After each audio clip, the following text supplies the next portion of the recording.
Sa matagumpay na showbiz career ni Dennis Padilla, tila taliwas naman ang nangyayari pagdating sa kanyang buhay pag-ibig. Makailang beses siyang sumugal at ang mga kabiguang dulot nito ay hindi nakahadlang sa kanya na maniwala pa din sa pag-ibig.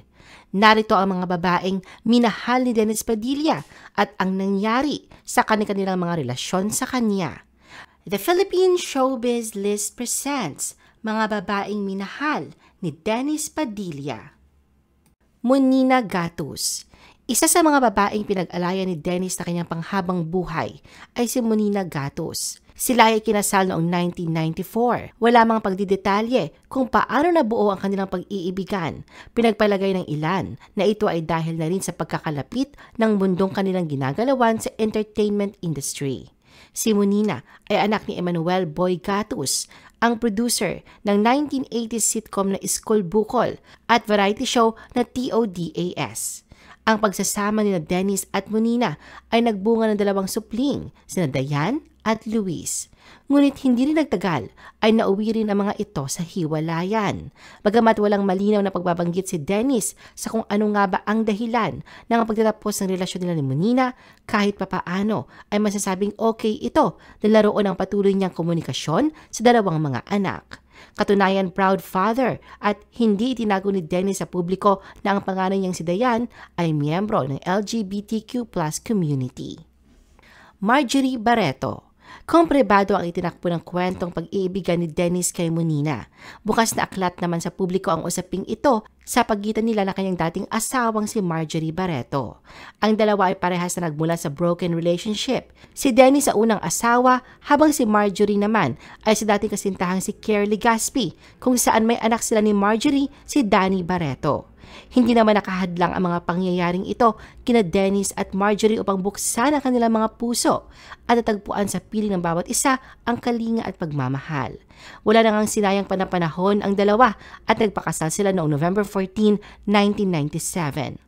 Masasabing naging maganda ang simula ng kanilang pagsasama, kapiling si Danny na itinuring ni Dennis na parang tunay niyang anak at ang naging bunga ng kanilang pag-iibigan na sina Julia, Claudia at Leon.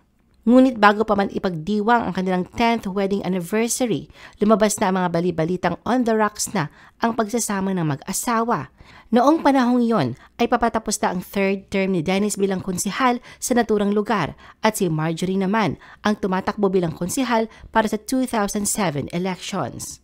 Pero ilang araw matapos ang eleksyon at naproklamang panalo si Marjorie bilang konsihal ng Caloocan City, kinumpirma nila sa publiko ang tungkol sa kanilang trial separation. Sa isang interview, hindi na idinetalye pa ni Marjorie at Dennis ang rason, pero inamin ni Dennis na siya ang may kasalanan. Inamin naman ni Marjorie na siya ang nanghingi ng space. Kailangan niya raw ito para ayusin ang kanyang pag-iisip para sa ilang mahahalagang bagay. Hindi naman ikinaila ni Dennis at Marjorie na may mga kaibahan din sila at tulad ng ibang mag-asawa ay may mga pinag-aawayan din. Pero ang kanilang away ay kailanman hindi daw nauuwi sa pisikalan. Tiniyak nila na maayos silang naghiwalay. Katunayan ay wala daw third party na namamagitan sa kanila. Ayon kay Dennis, hindi totoo ang chismis na may ibang karelasyon si Marjorie. Binigyang diin niya na isang mabuting asawa at ina ito sa loob ng ilang taon nilang pagsasama. Hindi na anya siya makakahanap pa ng tulad nito. Sa kasagsagan ng issue, walang paglilinaw ang dalawa kung kailan magtatagal ang trial separation o kung matutuloy na ba ito sa pagkasira ng kanilang marriage. Isa lang sa tiniyak ni Marjorie ay kung babaguhin ni Dennis ang kung anuman ang naging mitsa na kanilang hiwalayan. Ngunit sa huli, lumalabas na wala ng balikang magaganap matapos na sumambulat ang pagsampan ni Marjorie ng annulment. Paliwanag niya na for formality na lamang ito at aminadong isa sa breakthrough ay ang pagkikipaghiwalay niya kay Dennis. Marami pa raw siyang plano sa buhay. Nagising na lang daw siya isang araw na gusto naman niyang gumawa ng isang bagay para sa kanyang sarili. Noong October 2009, nang mapawalang bisa ang kanilang kasal matapos ang pag-alamang hindi pa pala legally separated si Dennis sa naunang asawa. Ito rin ang pinag-ugatan kung bakit naghain ng petisyon sa korte si Julia na palitan ang kanyang apelidong Valdivia at gawin itong Barreto. Lumalabas daw kasi na illegitimate children sila. Ipinaliwanag naman ni Dennis na hindi raw valid ang wedding ceremony nila ni Munina dahil nahuli ang nagkasal na Christian pastor sa kanila na illegitimate ang pagiging wedding minister nito. Alam daw ni Marjorie ang tungkol sa kanyang previous marriage bago sila ikinasal. Napag-alaman din daw noon ni Dennis na hindi narehistro ang unang kasal niya dahil nakakuha siya ng Certificate of No Marriage mula sa National Statistics Office noong mapapakasal sila ni Marjorie. Hanggang sa naghiwalay raw sila noong Good Friday ng April 2007 ay lehitimo ang church wedding ng mag-asawa. Masasabing hindi naging maganda ang dulot ng hiwalayan sa panig ni Dennis dahil hindi lamang ang relasyon niya kay Marjorie ang naapektuhan, kundi nagkalamat din ang relasyon niya sa mga anak. Kaya naman bukas siya sa pagsasabi na sana ay mabigyan sila ni Marjorie ng pagkakataon na makapag-usap para maliwanagan ang mga bata. Hindi din niya ikinaila na naging mahirap ang kanilang paghihiwalay dahil sa kanyang asal at sa pagiging mainitin ang ulo. Nilinaw din niya na walang kasalanan ang dating asawa at siya ang dapat sisihin sa nangyari sa kanilang relasyon. Ayon kay Dennis, kung ano man daw ang mga pagkukulang at pagkakamali niya noon, ay huwag na nilang ungkatin pa. Mas maigi raw na alam ng kanilang mga anak na wala ng galit sa bawat isa sa kanila at panatiling civil sa isa't isa. Giit ni Dennis na kahit anong mangyari, hanggang sa dulo ng mundo, mananatili sila ni Marjorie na magulang ng mga bata. Linda Gorton. Kasunod ng hiwalayan nila ni Marjorie, agad namang nahanap ni Dennis ang babae nagpatibok na kanyang puso sa katauhan ng Filipino-Australian live-in partner niyang si Linda Gorton. Taong 2008 ang unang isapubliko ni Dennis ang tungkol sa magandang takbo ng kanyang love life sa piling nito, ngunit ang mga panahong yon ay wala siyang pagbanggit sa pagkakakilanlan nito. Tanging ibinahagi lamang niya na mas bata ito sa kanya ng 23 taon at nag-aaral pa.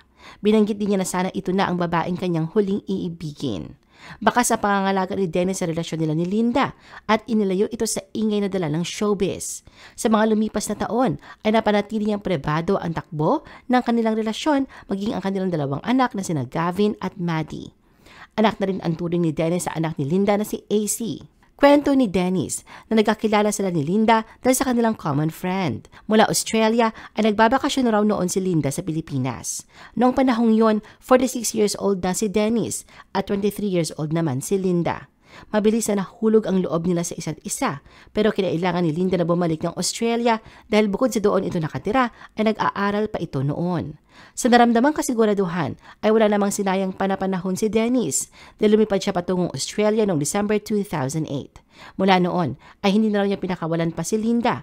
Pag-uwi niya ng Pilipinas noong February 2009, nagtrabaho raw muna siya dito ng 1 buwan. Pagkatapos ay bumalik ulit siya ng Australia mula March hanggang July 2009.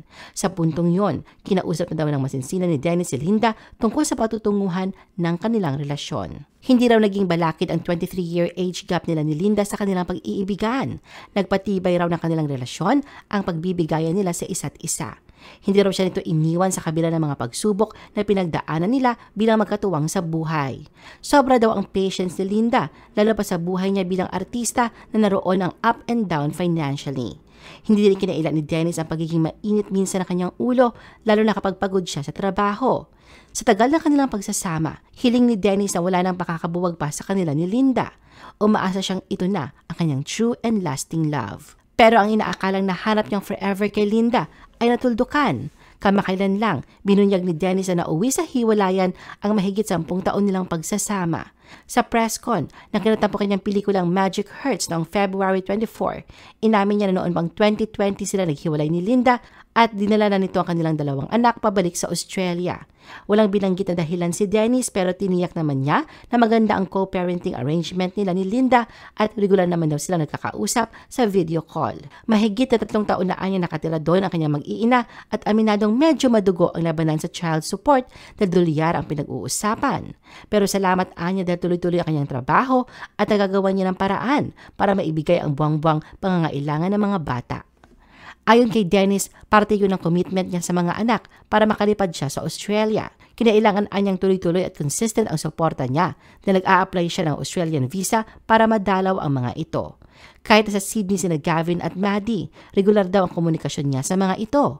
Kung sino pa nga raw ang nasa abroad, sila pa raw itong mas madalas niyang nakakausap. Medyo kabaligtaran kasi ang sitwasyon sa mga anak niya kay Marjorie. Aminado din si Dennis na marami siya natutunan sa mga nangyari sa relasyon niya sa mga anak nila ni Marjorie na ina-apply niya ngayon sa mga anak nila ni Linda. Bukas siya sa pagsasabi noon pa man na nagkulang siya bilang provider sa pamilya nila ni Marjorie. Kaya naman kumbaga, ang mga dati niya nagawang mga pagkakamali o pagkukulang, umaasa siyang mabawi niya ngayon. I-post ang inyong comments at reaction sa baba. At huwag kalimutan na i-like at i-share ang video na ito. Gusto mo pa ba ng ibang showbiz videos? Panoorin ang aming iba pang top viewed videos. Para sa aming mga YouTube viewers, pumunta lang sa description ng video na ito o i-click ang link sa itaas ng screen. Para naman sa mga Facebook viewers, ay maaari ninyong hanapin ang mga link sa comment section ng video. I-follow nyo din kami sa Facebook at mag-subscribe sa aming YouTube channel. Thanks for watching!